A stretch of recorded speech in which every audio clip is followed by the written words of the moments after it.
What if I told you that willpower is the reason you keep failing? That every time you white-knuckle your way through another streak, you're actually making it harder, not easier.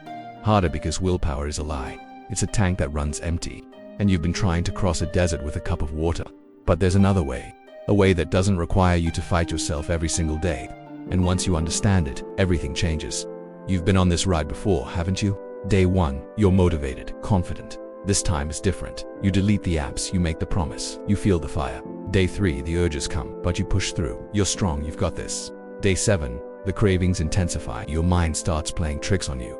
Just once won't hurt. You've earned it. You deserve a release, and then you break. Not because you're weak, but because you've been fighting a war you can't win. A war against yourself, against your own biology.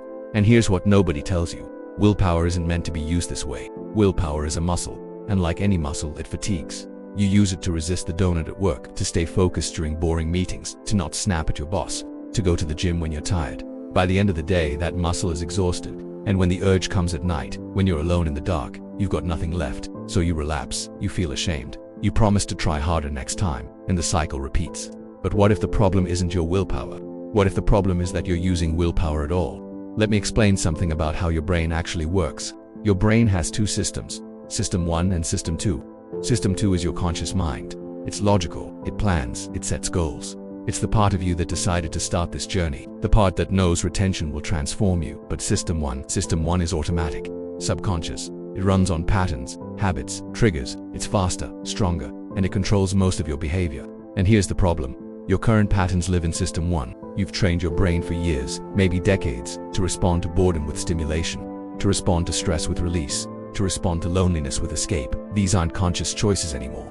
They're automatic programs running in the background of your mind. So when you try to use willpower, you're asking System 2 to fight System 1. You're asking your conscious mind to overpower your subconscious programming. That's like trying to change the course of a river by standing in front of it. The river will go around you, or it will wear you down. Eventually, it always wins. And modern life makes it worse. You're swimming in triggers. The algorithm knows exactly what you like.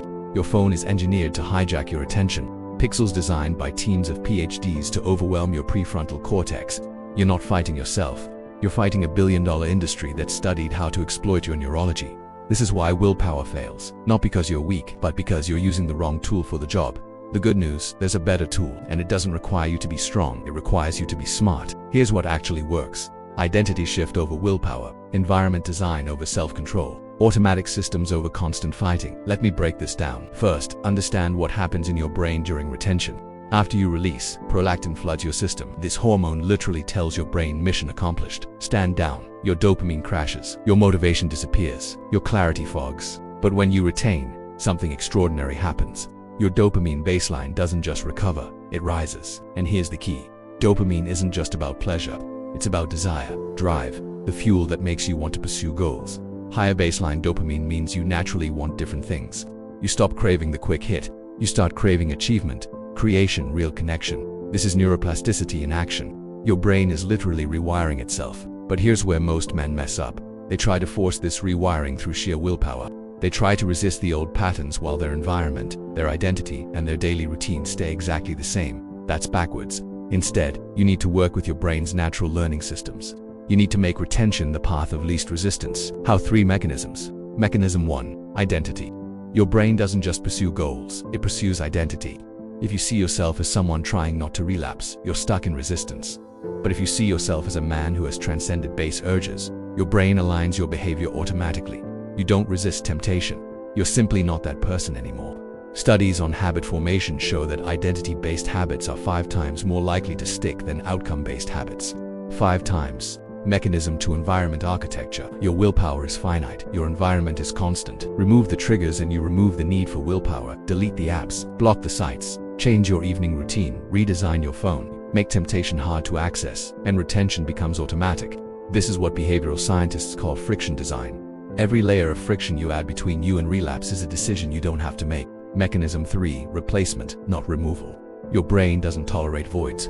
If you just try to stop a behavior without replacing it, your subconscious will fill that space with the old pattern. But if you replace the behavior with something equally compelling, the transition is seamless. When you feel the urge, you don't fight it, you redirect it into exercise, into creation, into cold water, into breath work. You're not resisting the energy, you're transmuting it. And here's the beautiful part. After 30 days of this approach, your brain stops even presenting the old option. The neural pathways that led to relapse begin to prune themselves. Literally, your brain removes connections you're not using. This is how you win, not by being stronger, by being smarter than your own neurology. Now let me paint the picture of what happens when you stop fighting and start flowing. Week 1, something shifts. You're not gritting your teeth anymore. You're not counting days like a prisoner marking walls. You're simply living differently, and it feels natural, like you've remembered how to be yourself. Your sleep deepens, not because you're trying, but because your hormones are balancing. Prolactin normalizes, melatonin production improves. You wake up and there's clarity behind your eyes, a sharpness you forgot existed. Week 2, people start noticing. They can't put their finger on it, but something about you is different. Your voice has weight. Your handshake feels firmer. You hold eye contact without that hungry, seeking energy that used to leak out of you. Women notice, not because you're trying to attract them, but because you've stopped chasing. And that absence of need creates a gravitational pull. They feel safe around your energy, but also intrigued. Who is this man who seems complete in himself? Week 4, the mental shift becomes undeniable. Your dopamine baseline has risen. The things that used to excite you, the cheap hits, the empty scrolling, they bore you now. But the things that used to feel like work, building, creating, improving, they pull you forward effortlessly. You're not motivating yourself anymore. You're channeling yourself. Your skin clears. The inflammation that came from constant hormonal chaos fades. The dullness leaves your face.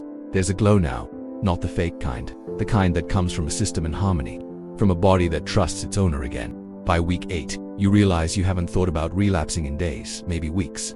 The urges still come occasionally, but they're quiet now, distant, like static on a radio station you're no longer tuned to. Your energy is different, concentrated, focused. You walk into rooms differently.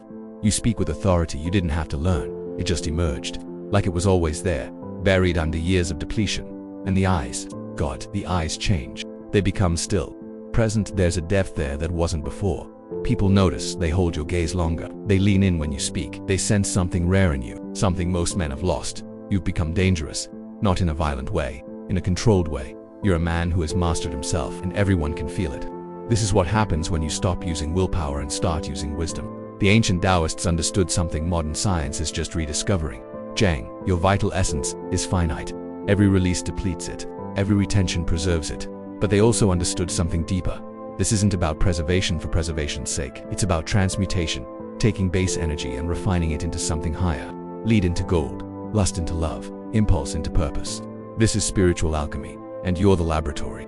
Every urge you transmute makes you more powerful, not because you suppressed something, but because you elevated it. You took energy that wanted to scatter and you concentrated it, directed it, used it to build the cathedral of your life instead of letting it drain into the dirt. This is why retention feels like a test, because it's not a test of strength, it's a test of wisdom. Can you recognize that the temporary pleasure isn't worth the permanent power? Can you delay gratification not out of fear, but out of vision? The Stoics called this voluntary discomfort, the conscious choice to endure difficulty in service of growth. Modern men have forgotten this. They've been sold the lie that comfort is the goal, that every desire should be satisfied immediately. But you're different now. You're remembering what men used to know, that power comes from restraint, that freedom comes from discipline, that the man who controls himself controls his destiny. You're not abstaining, you're ascending. So here's what you do differently, starting today. First, stop saying I'm trying not to relapse. Start saying I'm a man who has transcended base urges. Feel the difference. One is resistance, one is identity. Embody the second. Second, redesign your environment tonight, not tomorrow. Tonight, remove every trigger you can. Make it inconvenient to fail. Make it natural to succeed. Third, when the urge comes, and it will, don't fight it, transmute it. Drop and do 50 push-ups. Take a freezing shower. Go for a run. Channel that energy into something that builds you instead of depletes you. And understand this, the first 30 days will rewire your brain. The neural pathways that led to your old behavior will begin to dissolve. New pathways, stronger pathways, will form. But you have to trust the process. You have to stop relying on willpower and start relying on systems. This isn't a streak, it's a transformation. It's not about days counted. It's about the man you're becoming, and that man doesn't need willpower because he's no longer fighting himself. You're still here. That means something. It means some part of you recognizes the truth in these words. Some part of you is ready to stop the cycle and start the ascent. The man you're meant to be is waiting on the other side of this decision. Not the decision to try harder, the decision to be smarter. Stop fighting, start flowing, stop resisting, start becoming. And when you look in the mirror 30 days from now, you won't see someone who survived. You'll see someone who transformed. The path is simple. Will you walk it?